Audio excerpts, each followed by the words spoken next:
Hə dostlar, Laçın bir kənd arasından hər kəsi salmayıram. Hər vaxtınız xeyir olsun deyirəm. Mən de yenə kəndimizin bir evini çəkirəm. Bura Şahquliyev Əliş kişiyə aiddir. Əliş kişi rəhmətə gedib, həyat yoldaşı rəhmətə gedib. Allah rəhmət eləsin. Bu Əliş kişi mənim daim olub. İndi oğlu Marif sağdır. Allah can sağlığı versin. Bura gəlib ziyarət eləyir. Bu evi özü öz gözlərindən görür vəziyyəti. İndi yenə də mən bir daha video çəkiliş edəcəm. Bu ikinci ev əmisi Musa kişiyə aiddir. Musa dayımındır. Allah ona da rəhmət eləsin. Həyat yoldaşı bir qız övladı rəhmətə gedib. Allah onlara da rəhmət eləsin. İndi Elçin. Bu evdə bax sizin evdir. Mən de biraz yuxarıdan ətraflı çəkəcəm indi də. Ancaq indi belə ilk növbədə Marif kişinin evini çəkirəm. Bu evin vəziyyəti yarı hissəsi tamam dağılıb, tökülüb. Bir tərəfindən biraz divar qalıb. İndi də çox qorxulu vəziyyətdədir. Mən deməli elə burada da durub çəkirəm bu videonu. Həqiqətən də qorxuludur. Vaxtı ilə bu evin, bax bu gördünüz bu yuxarıdan bu hissəni biz evin belə qarnizi deyirik də, evə belə pəncərələri yağış vurmasın deyə bax belə bir dənə iş görürdük. Bu həmin hissədir. Mən o vaxtı bu evi döşəməsi tavanı vurmuşam. Evdə mən bir çox iş görmüşəm. Üstə gəl bax o işi də mən görmüşəm. Burada həqiqətən də durmaq çox qorxuludur, təhlükəlidir. Yəni arxada bizim belə düz yerimiz yoxdur ki durmağa. Həm də ora elə bir mən dəzgah qurmuşdum ki 35 il əvvəl. Həqiqətən də ora çox çətindir iş görmək. Ancaq yenə də o çətinliyə baxmayaraq mən o işi o vaxtı öz üzərimə götürmüşdüm. Yəni mən o işi görmüşdüm. İndi mən yuxarıdan əsas evə gəliş işlərini mən çıxım yuxarıdan gəlim. Buradan mən evin aşağı hissəsini çəkirəm. Evin buradan padvalından giriş nə varsa o bağlanıb, yoxdur, görsənmir. İndi mən yuxarı hissəyə keçim, yuxarıdan çəkeyim, göstərim. Yuxarıya çıxmamışdan əvvəl mən elə ikinci evi də belə rəhmətli Əliş kişinin qardaşı Musa kişiyə aid olan evi də mən çəkirəm. Bu ev, o ev yox, ancaq bu ev yandırılır. Yandırılır, tamam, dağıdılır. Ev təmir olub, görünür ki, evin də yanıq hissəsi görüşür göz qabağındadır. Ev yandığına hər şey dağılıb tökülür. İndi mən yuxarı çıxıram, yuxarıdan çəkiliş edeyim. Erməni vandalları bütün yerimizi, yurdumuzu dağıdıblar, hər yeri məhv ediblər. Belə onların əsas fikirləri evlərimizi dağıdıb, bağlarımızı doğramaqla məşğul olurlar. Onlar bura gələndə yaşayış üçün yox, bax belə evlərimizi məhv eləmək üçün gəliblər.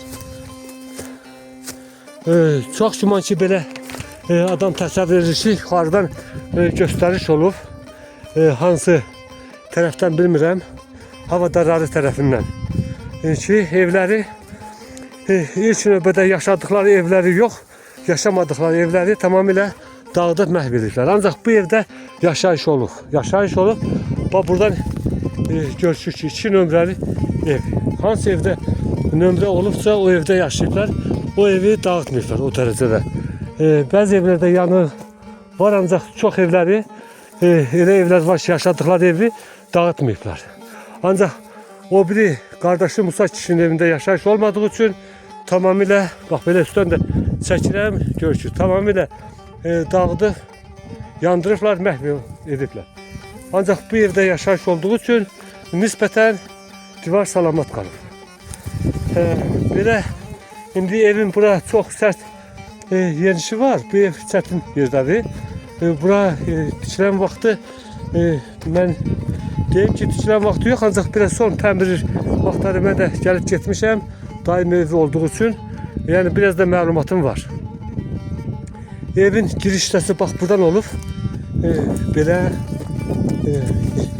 biraz yadından çıxıb, bura plaşatka kimi olur. Plaşatka kimi. Birinci mərtəbənin plaşatkası. Sonra evə indi mən cəhd edeyim, keçim. Evin bax görüşür.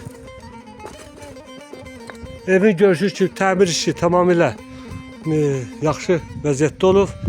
Evin tavanı deməli bax belə görürsünüz ki təmiri boyası yerindədir. Ev yandırmıyor. Dağılmır. Pəncərələrin çərçivəsi yerindədir.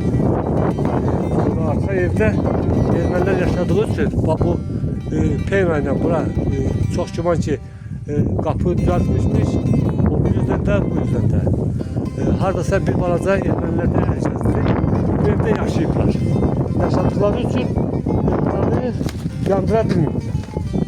Ancaq bilmək məqsəd ola bilsin ki bu otağı yandırıblar, buradan dağılıb belə tökülür.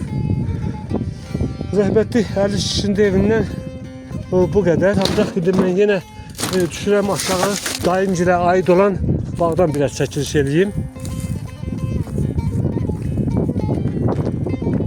Dayımgilin burada bağında böyük ağaçlar olur. Bizim kənd ümumiyyətlə qədim kənd olduğundan köhnə evlərin bağları iri gövdəli olur. Ancaq son illər tikilən evlərdə ağaçlar nisbətən yəni balaca gövdələrindən görünür ki, yəni son illər tikildiyindən evlər, bağlar da son illər olduğundan yəni ağaçlar nazik olur. Ancaq bu ağaçların gövdəsi iri gövdəlidir. İndi mən sizə göstərəm. Bax bu tut ağacıdır. Tut ağacıdır. O qədər iri gövdəli olmasa da ancaq yenə qoca ağaçdır. Çoxdan ağacıdır. Susuz olduğu üçün yanıb, yəni belə də durumu o cürdə qalır. Bax yadımdadır bu qaysı ağacıdır. Bilmirəm hansı növ qaysı ağacıdır. Ancaq mən dadmışam, çox şirin bunun dadı olub. İndi elədir ki, bax tamamilə quruyub, məhv olub. Ancaq bu son illər quruyub. Bunu bilirik. Ötən il buradan meyvəsindən üstündə olub. Ancaq bu il tamamilə quruyub, susuz olduğundan. Ağaçlar burada o qədər doğranmayıb. Bir neçə ağac görürük ki, ayaq üstə, yəni quru olsa da görüşür. Bura bizim deməli, mən gəlişimlə biraz səhv gəlmişəm. Ancaq çalışım ki, keçim aşağıdan yine ağaçları yaxından sizə çəkim göstərim. Bir de onu deyim ki, bura Kərimlərin bağının üst tərəfidir, yuxarı tərəfidir. Bir de gördüğümüz bax bu belə əzəmətli meşəyə bəylər çəkdiyim, biraz əvvəl çəkdiyim Arşanların meşəsi dediğimiz bax meşədir. Arşanların meşəsi bir de onu vurulur ki, Arşan kişi rəhmətli Hopuru nəslinin nümayəndələrindəndir. Böyük bir sülalədir. Bizim kənddə bir neçə tirə var. İmanlar, Hopurlar, Kəllər, Miftallar, Gürmanlar, sonra Dəmolar. Belə bir neçə tirələr var ki, o tirələrdən də biri Hopuri tirəsidir. Həmin Hopuri tirəsindən dediyim Arşan, Arşanların meşəsi, bax bura, bu o meşədir. İndi mən keçirəm, aşağı bax istəyə. Bizim dayımcılın evi, rəhmətli Musa dayımın, rəhmətli Əliş dayımın evi Arşanların meşəsindən üzbəyüzdür. Çox gözəl görüşlü yerdədir, çox maraqlı bir yerdədir. Hər tərəfi seyr eləmək olur. Bağdan demək kəsilən ağac göstərmir, ancaq mən sizə göstərim ki, bax bu ağaçlar bizim kəndin hər tərəfində var. Bunlar bağ arbuzu sayılır, ancaq tamamilə quruyub, susuzluqdan yanıb, məhv olub. Bu məhəllədə yaşayış olduğu üçün ermənilər bu ağaçlara dəyməyiblər, yəni kəsməyiblər. Bu bağdan demək olar ki, istifadə edirlər. Bu armud da həmçinin yenə bağ armududur. Bunun üstündə bir neçədən olsa yarpaq görüşürsə, yəni sağlamaq olar. Tamamilə quruyublar ağaçlar. Bu ağac da həmçinin quruyub. Bizim kəndin hər bir tərəfi bağla məşğul olmuşuq. Təsərrüfatla məşğul olmuşuq. Qoyunçuluq, maldarlıq, üstəgəl əkinçilik.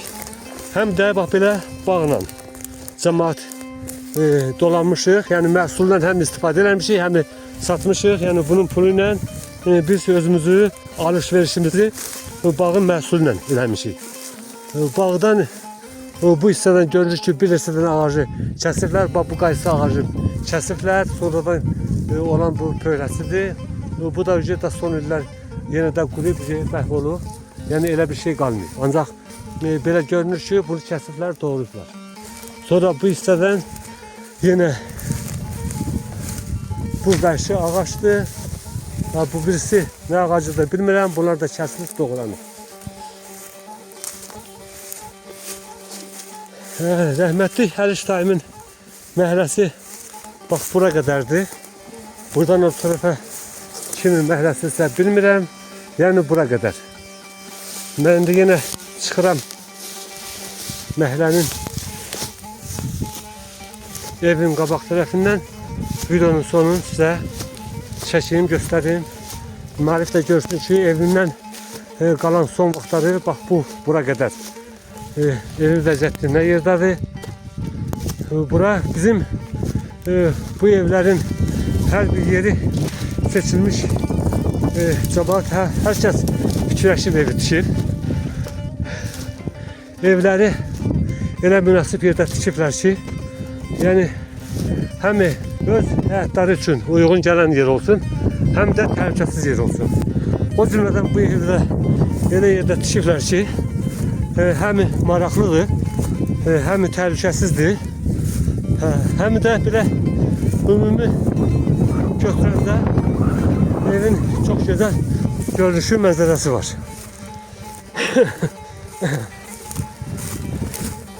Mən biraz iti çıxıram ki, bu yoxuşu. Videonu tamamlayayım, ona görə də tənki nəfəs oluram. Üzülü sayın. Həqiqətən yoruldum.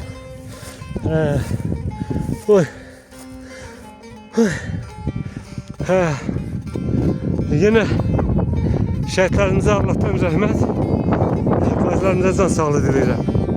Allah şəhidlərimizə rəhmət eləsin, qazilərimizə şəfa versin. Allah veteranlarımızı qorusun. Allah müzəffər ordumuzu qorusun. Bu videodan da bu qədər. Rəhmətli Əliş dayımın evindən bu qədər. Xəttə qalın, inşallah videonun davamı gələcək. Bir daha videonu izlədiyiniz üçün hər kəsə təşəkkür edirəm. Sağ olun, var olun.